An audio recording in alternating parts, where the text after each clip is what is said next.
get right into it, man. Let the people know who you are, where you from, and what the fuck you do, baby. What's good, man? Aunt Morrow, man. Charlotte, born and raised. Uh, Georgia Tech 4 years. Charlotte Latin before that for 4 years. West Boulevard, born and raised. Georgia Tech 4 years, like I said, 10 years in the NBA. Quarantining at the time. You can't do nothing else, so. Can't do nothing else. So since you're on the topic, since you brought it up, like, what are you doing to keep sane during this quarantine time? So, like, I was talking to my wife, and I was like, yo, if you got somebody that's like a nuisance in your family or something like that, this is the worst times to be stuck in the crib with them. You feel me? But what are you doing to keep yourself sane during this quarantine time?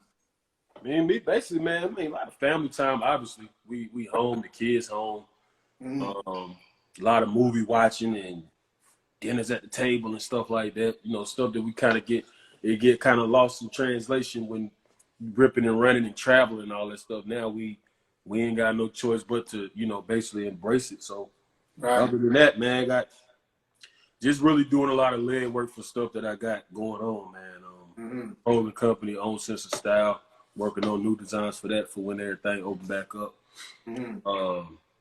Anthony Morrow Charities. That's AMO Charities, AnthonyMorrowCharities.org.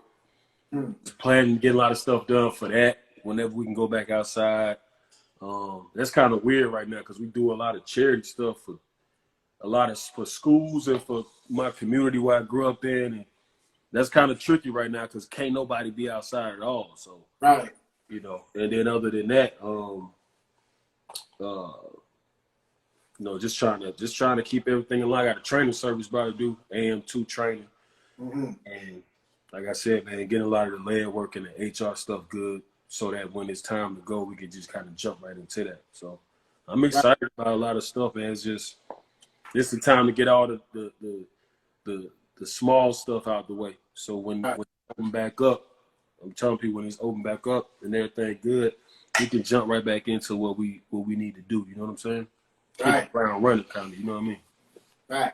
I mean, damn. I had a whole set of questions and how I'm gonna jump into the questions. My man Ant just said all this shit down the line. I'm sitting there, I'm like, oh, my bad, dog. I can elaborate.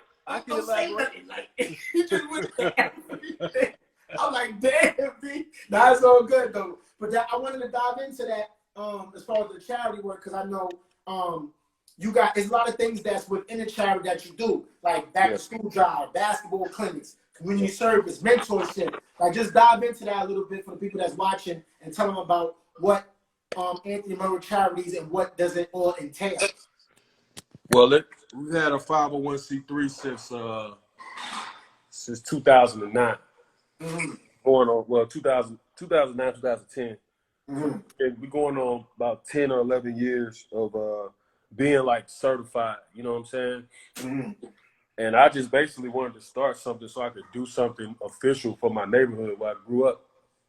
Grew up in Little Rock Apartments and Boulevard Homes, Kings Park Apartment. I lived like everywhere on West Boulevard growing up. So for me, it was like I want to have something official that I can, I had a 501c3 and I ain't even really do nothing with it. I just wanted to have it official so I'm not just out here spending money.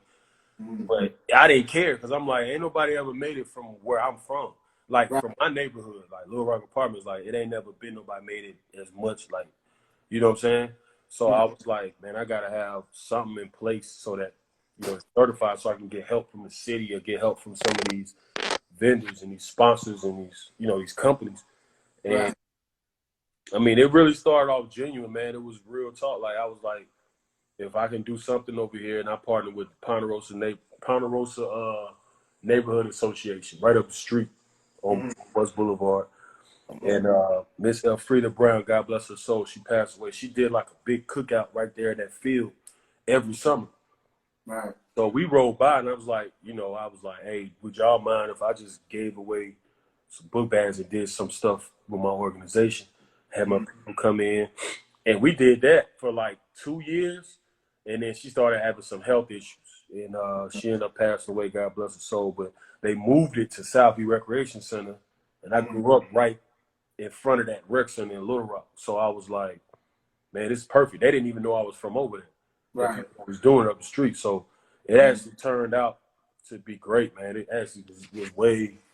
It was better because it was from where I was really from. So now, do everything over there. Blue bag drives. We did a Christmas event, partnered with Toys for Tots. We did Thanksgiving event over there. We also work with foster children. You know what I'm saying? And we just kind of built it. That's like the station. That's like the basis, the foundation, and we just kind of built within the community and then within the city. You know what I'm saying? So like somebody wanted to come and like get involved with the charity work that you're doing, how can somebody come and get involved with it? Oh, you can contact AnthonyMorrowCharities.org, or you can contact my manager, Vina Vaughn. Her name is Dare, the number 2 Dream, INC on Instagram. And I mean, basically, it's that simple, man. Like we got an open line on the website, AnthonyMorrowCharities.org, and I mean, we work with a lot of people, man. We also want to bring on people. Like, we want people to be involved that don't have an outlet, that want to do something. Right. We making masks right now. We partner with a group of people, and we making masks right now. So hopefully this whole quarantine ends soon, but we doing our part. You know, Thomas Davis came in and he invested in it. He's A1. You know what I'm saying? And you know, I got a couple other people we invested in, obviously. And you know, man, it's just a process, man. Whenever we see something, like I said, man, my man Vina is great. Like she A1. She been doing this for years, but she also, you know what I'm saying, like she also, you know, she got an affinity to Charlotte as well. So it's not like I gotta beg her or I gotta explain the importance of some of the stuff we doing in my neighborhood, in my community, because she already understands and she got a lot of connections. So cool, man. But yeah, AnthonyMorrowCharities.org, man. If anybody want to be involved. All right. So always looking for more people, volunteers, or whatever. Right, that's dope. Shout out to my one of the charities that I work with, University Soup Kitchen. They be doing a lot of work out there. And I think it's important. You heard of them? Yeah. My man Joshua Bridges. And I was just actually talking to him just a minute ago. You know, during this whole quarantine time, it's tough because you know you want to get people to come out to actively help in during these times, but then some people are kind of reserved, like I don't know, because of the situation that's involved. You know, the severity. So. I understand with the charity work and just being hands-on a lot of times during these times is extremely hard. One question I got for you, growing up in Charlotte, west side of Charlotte, and the path that led you from Charlotte to your path to the NBA, right? Like, when you look at Charlotte, like right now, Charlotte is on the map because you got the baby, Stunning for Vegas, these guys that's coming up. But, when you was coming up, Charlotte was nobody knew nothing about Charlotte. So how was it growing up in Charlotte back when you was growing up in the West Side Charlotte compared to how it is now? Yeah, I mean, like it was a lot different, obviously. But I mean, if you look at just the timeline on how much Charlotte has grown in the last 25 years, and just in the last 20 to 25 years, you can see how the development went. Like the city grew, there was more money coming in. We the number two or three banking capital in America after New York. It's us or San Francisco. So it was more light getting shined on the city over time. And it's kind of crazy because it's a unique city because you kind of saw it grow, even with the gentrification, which ain't always great. But seeing it grow right in front of your eyes, you know what I'm saying? So it definitely was a different feeling. Like we was like a lot of other cities that was smaller. You want to be the best in your neighborhood and the best in your city. Like it was kind of like an insulated, if you know people from here, you know them. It wasn't a lot of people just rushing to move here, especially back then. It was more like people coming from up north going to Atlanta. Now they passed Atlanta coming all the way, or they not going all the way to Atlanta. They stopping in Charlotte. You know what I'm saying? Right. So it was just like, it was different. West Boulevard was rough. North Charlotte was rough. My dad lived over there. I mean, a lot of Charlotte, it was crazy. You know what I'm saying? And the gentrification came in and kind of wiped a lot of stuff out, and it's still doing it now. But I mean, I love it here. I always said when I left and went to college, I always said I don't see myself living anywhere else because I saw the demographic changing, and I was like, I need to be a part of that, and I want everything I got going on to be a part of that and be like a foundation. You know what I'm saying? And I almost moved to Atlanta because I went to Georgia Tech, but I'm glad I made that move. You know, but that's my second home, obviously. But yeah, man, it's just been fun watching the city grow and being a part of the growth of it is dope. Right. So being that, you know, from your background from Charlotte and transitioning into, you know, the NBA, how did being from Charlotte and the roots and the lessons and teaching that you got from Charlotte, how did it help you get in, you know, take your path to the NBA and beyond? I mean, I went to South Meck for a year. Mom took me out, didn't like the, you know, Charlotte Mecklenburg school system. Shout out to Angela. You know, I knew her name, did you? Yeah, you know, hey, boy, you did your research. I see you. Yeah, dog. man. Yeah, listen. That's you see all these papers? I ain't playing with you, man. Yeah, that's big. That's what's up, bro. Appreciate that. Shout out to Mama, man. Yeah, my mom, she took me out. She ain't like where the Charlotte Mecklenburg school system was going. And it's probably the biggest sacrifice anybody's ever made for me in my life. You know what I'm saying? And, you know, with everything she had already sacrificed, that was huge because it was a huge culture shock for both of us. And it was just a shock, like a life-changing event. Like, everything changed. You know what I'm saying? It was a different agenda. It's a different schedule. And she had to do a lot more than if she would have just put me on the bus and I was coming home. But she said she wanted more. She saw I wasn't a bad student. I was like a BC student, but I was cruising. And the coaches didn't have faith in me at South Meck at all. I don't even know if I would have been able to. I don't think they would have played me as a sophomore on the varsity team. Like, for real, I wasn't even getting, like, looked at. Like, they wasn't even paying attention. You know what I'm saying? Which is cool. You know, that's whatever. But, you know, she took me out, put me in Charlotte Latin. My college, my high school coach, Jerry Faulkner, was like a father. It's like a second father to me. You know what I'm saying? And, you know, and Coach Donnie Foolwood as well. But I basically learned how to work on my game. You know what I'm saying? Learn how to be like a real basketball player. It wasn't just – I just love basketball. You go outside and hoop all day, every day, 10 hours, whenever. So, like, for me, it was like, man, my priorities changed. Schoolwork, of course, the curriculum was hard, so I had to lock in with that. You know, the schedule changed, and I kind of had to grow up at the age of 14 and 15 as a freshman. You know what I'm saying? Right. And that set me on the path of understanding what it's going to be like in college. So it was kind of an easier transition going from Latin to Georgia Tech, which is a tough school, obviously.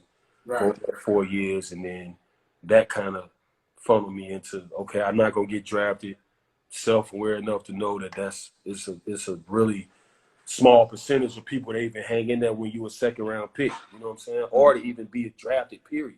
Right. So, you know, just the whole – I tell my mom all the time I thank God for that move from South Meck to Latin because it put me on the path to understand the process of having to, I wouldn't say grow up fast, but it changed my mentality that young. Like, some people don't figure that out till they're 30 sometimes. Like 40. My mom made that decision. I had to make a decision at 14 or 15 to say, look, well, this is my responsibility now. You know what I'm saying? She done put it all on the line. So I got her down with this, you know what I'm saying? So that's basically what started. And that, I mean, it's after that, you just build up. It's just about knowledge and understanding relationships and networking. And that kind of funneled me into being able to stay in the league as long as I did. I feel like because my priorities was different than a lot of people that was my age back then. And I know a lot of my homies will tell you that, you know what I'm saying? They didn't understand it because we was kids. But I was like, I see the vision. I just don't know how. I just got to lock in on how to get there. And it was just a process, man. It was a lot of ups. It was a lot of downs, you know what I'm saying? But it forced me to work as hard as I could possibly work just to get an opportunity. So. Right. Now, speaking of that just transitions to my next question. I got a whole bunch of shit. How much time you got, Ant? Bro, we quarantined, man. Look. Hold on. Let me show you something. Quarantine, bro. I got all the time in the world, bro. I told you I had you. Hey, Ant, look at this. I got all this, right? Good Lord, boy. I got all this. Glad we quarantined. I got time today. I don't be playing, man. When I do interviews, I want to make sure I got all my shit in a nutshell, right? Hey, bro, look. Hey, it's all good, man. That's what I'm here for, bro. My man. So let's talk about the NBA for a minute, right? Yeah. So when you look at it, you are at the NBA all-time list, and this is the NBA all-time list in ABA and NBA, right? You are number 16th all-time in 3-point percentage field goals. Like, you over guys like Ray Allen, Danny Green, Mark Price. Like, these guys are known sharp shooters. And I read something online where it said, like, how you got your craft, your mom's locked you in your room, she curved the light, you be shooting with aluminum bowls and stuff and all that. Yo, like, you really win it. Hey, that's what's up, bro. Yo, hey, you really locked in on this one, dog. Yo, I want to make sure I'm doing right, you know? Yeah, no cap. So I read that and I was like, yo, that's dope because, you know, as any kid, when they want to have aspirations for the league, you know, they get the aluminum ball, they be shooting in the garbage and all that stuff like that. Yeah. So just how did that, I know because I read it, but I want you to say, like, how did that, just those little subtleties doing that, how did that help you as far as shooting your shot, getting the form, and transitioning that into the league? I'll tell you this, like, I definitely did that. She used to get mad at me, and my dad and my uncles, they thought I was crazy.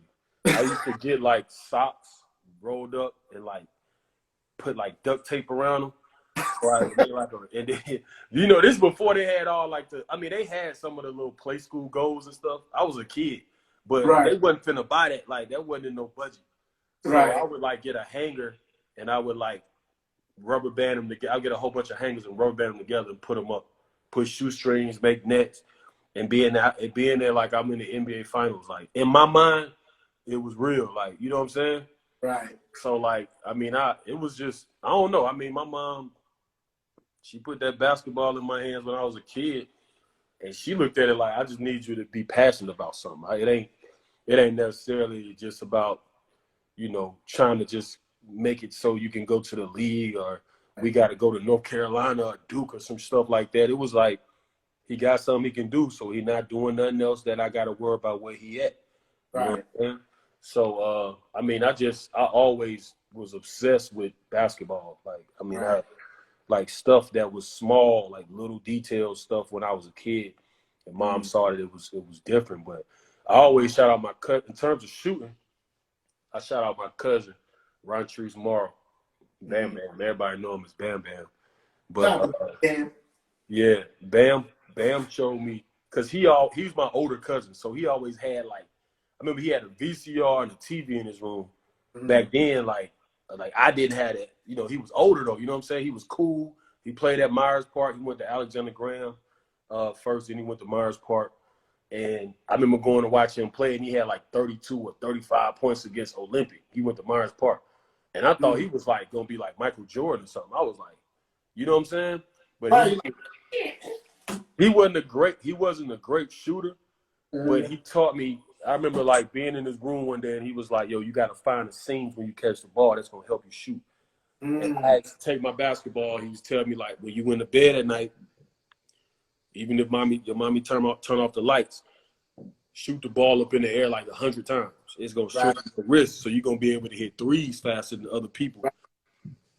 And I was like, damn, like he had all the not like, it's crazy because when I talked to people about him when he was playing, it was like he wasn't a great shooter. But I'm like, he taught me how to shoot though. Right. You know what I'm saying? Like, he taught me form. He taught me, you know, the beef, balance, elbow, eyes, follow through and all that. And, you know, he gave me the basics of it. And when I got that, man, I just went crazy with it. All I wanted to do was go work on my jump shot. You know what I'm saying? Right. I mean, and not knowing where it was going to take me or nothing. You know, I used to look at Kobe, Mike, Ray Allen, which people that I thought had like, Mark Price, like Dale Curry, Glenn Rice.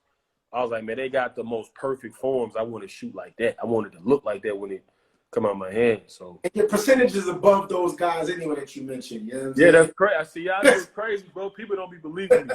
My son's 7 years old. Like, he don't know none of this. Like, he just started realizing like, yo, Dad was cool, man. Like I could Tell play. your son to Google me. Say, yo, son, Google me. No, we was in here watching my highlights for like 2 hours last week. He saw me in the video because we was watching Rush. Like I work my son out, so I'm like, you know, especially during now, like all we got is time. Right. So we was watching the video of like Damian Lillard because like Russ, he said LeBron, Russ. He just said I was one of his favorite players. He's never said that before. But like Damian Lillard and Steph, and Kyrie, I make him watch their highlights because I'm like, look at their handles, look how low they get, look how this, that, and the other. He saw me in one of the videos like, that was you? I'm like, yeah. Yeah, right. He was like, oh, I didn't know. I can't believe I just saw you on there. I'm like, you don't remember being at them games when you was a kid?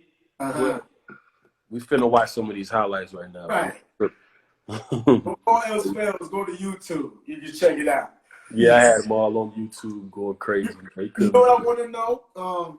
Because like when people see the NBA, they see they glorify the NBA, right? But people don't understand a lot of times the NBA, it's a business and it's a lot of rigorous things that you have to do in order to not only stay in the league, but make sure you're in top shape to get these contracts. Like you had a couple of $1 million contracts in your time. You signed with the Nets for $12 million, the Thunder for 10. Like you had these contracts. So I want you to tell the people that just see numbers, right? Because I want you to break down a business aspect of it all. So when people see a number like 12 million, like you just signed a 2-year, $12 million deal. Let the people know how the breakdown of a contract really is constructed. Let me get a sip of water because this could get long-winded, bro. I'm trying to tell you. Nah, but like I mean, like I came in the league, I was on an undrafted contract for 2 years, so you still have to make like certain you gotta make certain stipulations to stay. So my rookie year, like I had a good summer league leading to my rookie year. Ended up signing, but I came out of nowhere. I had signed. People don't know I had signed to go to Ukraine, fresh out of college. Because I had my daughter's mother. She went to Clark when I was at Tech. She was pregnant with my daughter, like 21, 22 years old. You know what I'm saying? So I was like, all right, well, after I didn't get drafted, my agent was like, shout out to my agent, Wallace Perky. He was like, well, I got Ukraine for $80,000 right now. And I was like, we ain't had $80,000 in. I don't know if we've ever had that much money. Right. Like me and my mom, I'm like, I'm signing that. I signed it. They gave me a $10,000 advance. You know what I'm saying? So I had a good year, and I had a good summer. So they paid. They gave me that advance, and the price went up to like the salary went up to like 110 or 120,000 because they was trying to give me more incentive to go to Ukraine versus going to training camp with the Warriors or the Heat. You know what I'm saying? Because I was in one summer league with the Heat. You know what I'm saying? So all of them was like excited. So the Warriors I had to play in all 3 summer leagues. I had to play in Orlando, the Orlando one, the Golden State one, and the Utah one. And they came in out my door after the Utah one. I ended up getting MVP of the last one. And I signed it, but it was like, yo, you got to make it past training camp. You got to make it to All-Star break. You got to make it. You got to play well next summer. Like, it wasn't just because I called my mom and she started hyperventilating. I'm like, Mom, relax. I got to still work. You know what I'm saying? Like, I got my foot in the door, but I got to, you know what I'm saying? Like, it ain't just about to be like, I'm lit already, you know? So, basically, man, the jersey deal was my 3rd year in the league. That was like my first lucrative deal, but I had to play well for 2. My rookie year, I told people, I'm like, bro, I was undrafted. I had to lead the league in 3-point percentage. Only rookie to ever do that in the history of the NBA. Right. I had to do that just to like let people know, okay, this is his niche. I knew I could score. Like everybody know, I was like, but I'm going to be known as a 3-point shooter anyway. You know what I mean? And then broke the summer league record the next summer league before my 2nd year scoring record. And then after that, it was like I was top 5 3-point percentage my 2nd year in the league. I got Western Conference Player of the Month a couple times. So I had solidified enough, but at the same time, it was like, I don't know where I'm gonna end up going, and I don't know nothing about this free agency process because now I got leverage. They see I could do it. Yeah. Right. So that was like, and then that was the summer that LeBron went to the Heat. It was like 2010 or 11 or something. So I was like, nobody was. It was the craziest. That's when I really realized my first business lesson. Mm-hmm. When I saw how powerful LeBron was, like that entire summer, they wasn't even talking about how much money nobody was expected to get. And there was a lot of good free agents, you know what I'm saying? But it was his first time entering free agency. So it was like everything was on lock until he did that announcement on TV.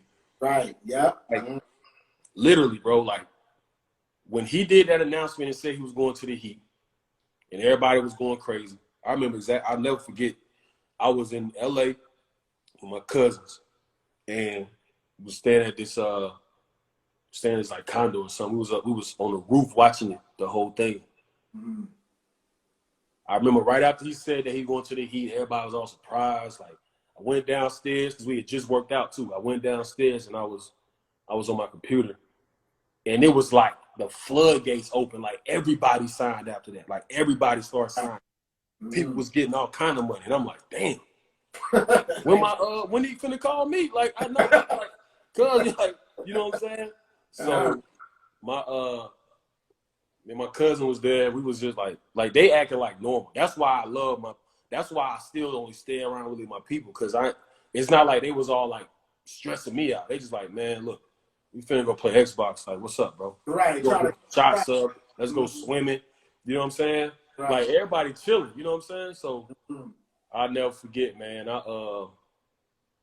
My phone rang. It was my agent. I was like, yo, and he was like, he just started laughing. I'm like, bro, what are you laughing for? Right. People signing right now as we speak. Right. He told me he got that jersey deal, and I was like, I went crazy. I went crazy. Like I tore that room up. Like I went so crazy. We went to Vegas that night or something. It was crazy. Right. Yeah, but I mean, that was my first business moment. Like you see the impact that LeBron had on the NBA itself with all that power like that, which is dope. I love everything about LeBron, player mobility. He opened that up. Right. You know, I mean, he got everything he does is super calculated. He's definitely somebody that's definitely influential and huge. But then the other side of it is getting traded. When I was in Jersey, and they made a big trade before they went to Brooklyn and brought in Joe Johnson. I got thrown in that trade. That's the other part about becoming, quote unquote, a millionaire. Right. You get on one of them deals like that, sometimes they got to make the money match to make the moves, because it's a community thing as well, and it's teams want to be interesting. Joe Johnson made them interesting with that trade, and I knew I was gonna get thrown in that trade. You know what I'm saying?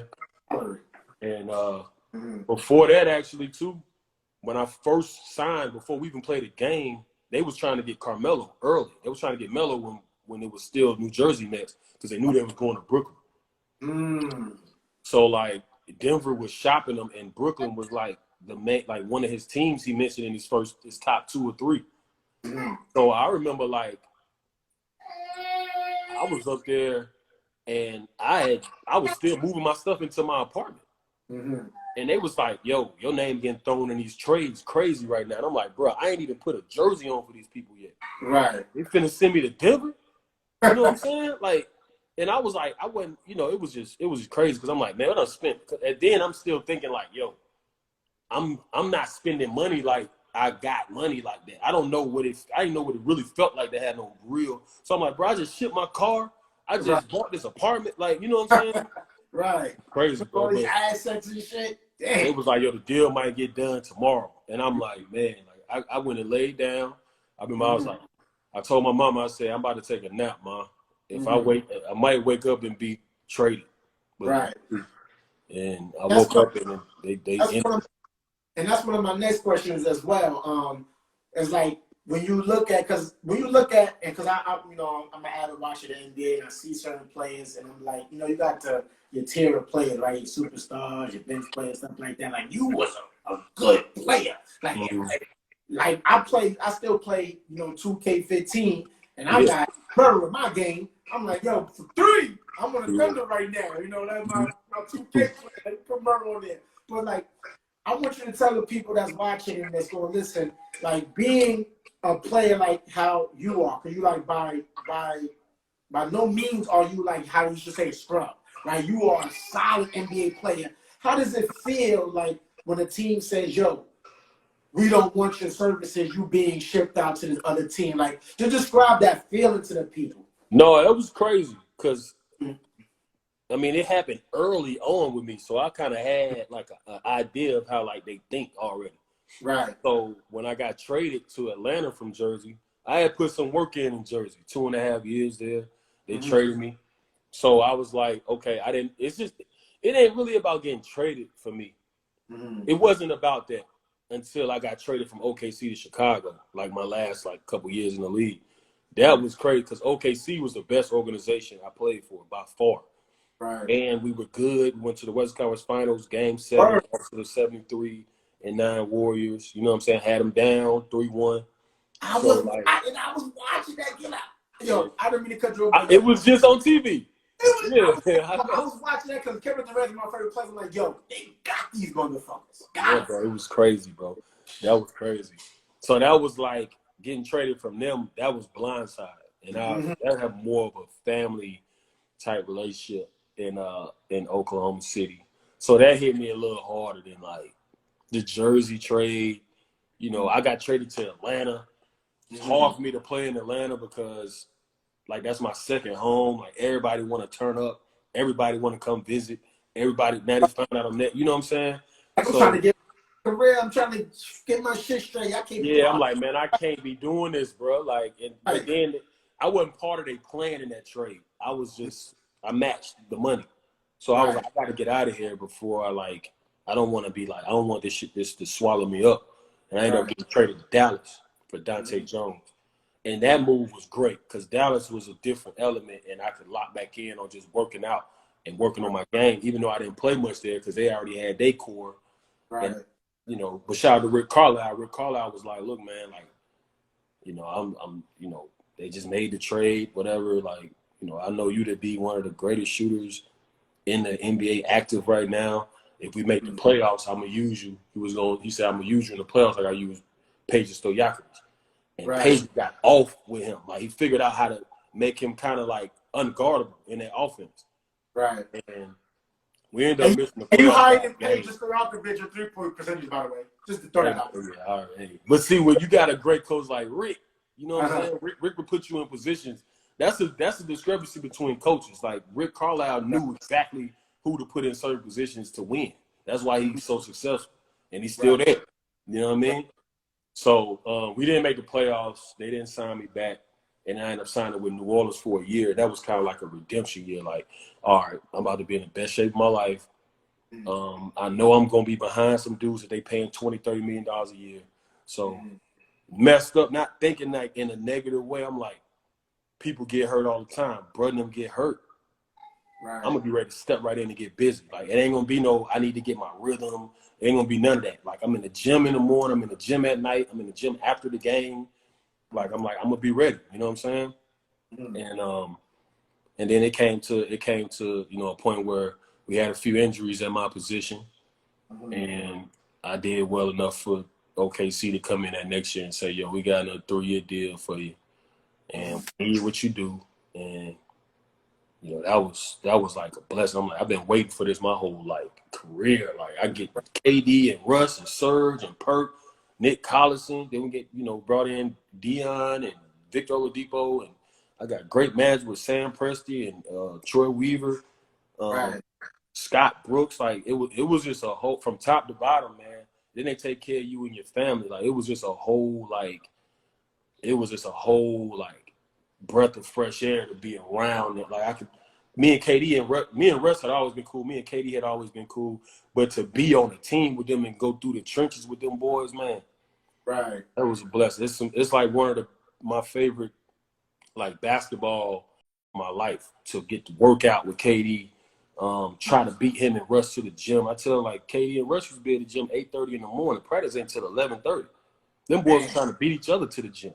So we get to the gym, KD will be on one, whether they working out or they on the table or they, you know what I'm saying? Like, I'll be on one court, Russ will be on another court, KD be on the other court.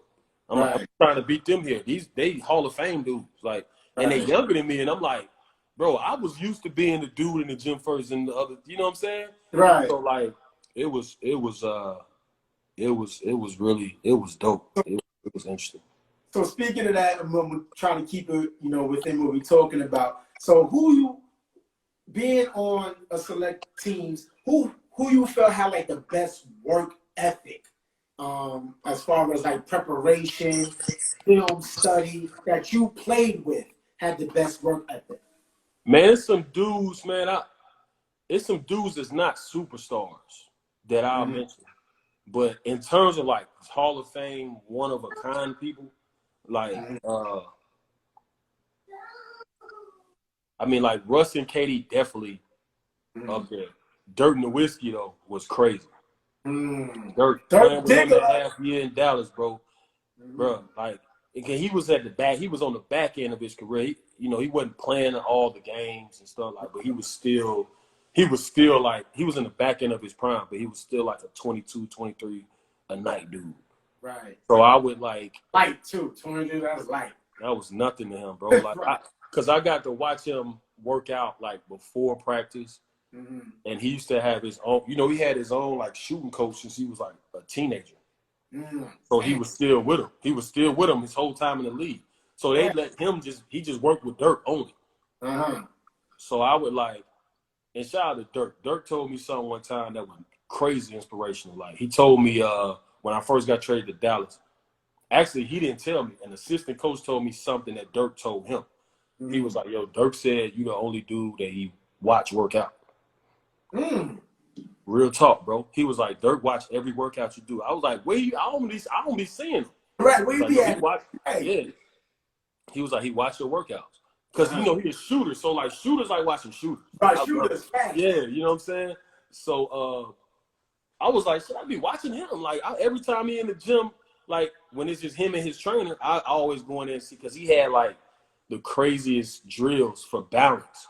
Because we talked about, I was like, if you a shooter, and to the kids that's in here watching, whoever in here, your jump shot is in your legs. This right here is going to always be like this. Right. You got to always work on it, but your jumper come from your legs. That's why I used to go, like, I don't work out like I used to work out. Obviously not playing in the league, like playing like that no more, but I used to go so crazy on my legs in the offseason. Like squats, like all kind of stuff. Like anything that could strengthen my legs and endure my legs, I always did it. Because I was like, when I don't work on my legs, when you shooting well, it fall off real quick if you're not conditioning your legs. You know what I'm saying? And I used to see him do these drills that was just straight balance and hips. And I was like, that's why he's so great. And he's 7 feet. You know what I'm saying? But like Dirk Diggler, bro.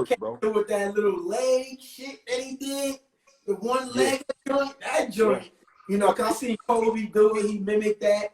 Some players would emulate what Dirk did with that one leg joint, because that's a move that's like hard to defend. Yeah, KD had a KD got that. Yeah, KD started doing that same exact drill I used to see Dirk do.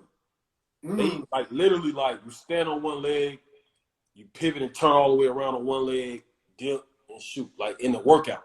You know what I'm saying? It's like a stationary drill. It's not like, you know what I'm saying? But I was like, bro, like I've never seen that before. Like it was like, what is he doing?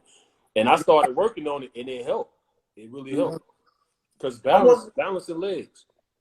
So another question, because I got a whole bunch of shit going through my head I'm going to ask, because I love NBA, love watching all the players play.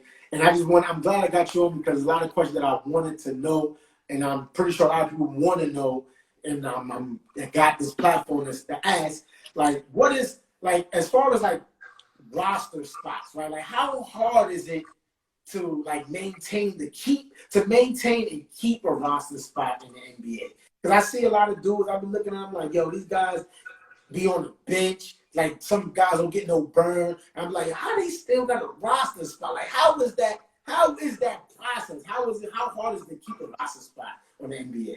I mean, it's not. You gotta, man. I'm telling you, you gotta work crazy, man. Like some people are just like do like okay, I got from other people, and I was like, Right. my jump shot gonna do that because nobody's gonna shoot more jumpers a day than me. Right. You know what I'm saying? Like, How much jumpers you do when so jumpers you did shoot? Quick, just quick. yeah, because it's a kid who asked me all these questions, man. Listen, uh, basically, like I probably say on a non-game day, depending on if I'm in the rotation or not. If I'm not, if I'm in the rotation, I'm playing like real minutes. I'm getting up at least like probably 150 makes that morning before practice. So then we in practice, well, probably like 100 to 125 makes before practice. Then we practice, and then after practice, I'm getting that same 100 to 125 up. If I'm not, if I'm in a rotation, I'm probably gonna come back to the gym and just like work on my body that night. You know what I'm saying? I might lift, or I might get in the steam room, my cold tub, just to preserve and not overdo it. But if I'm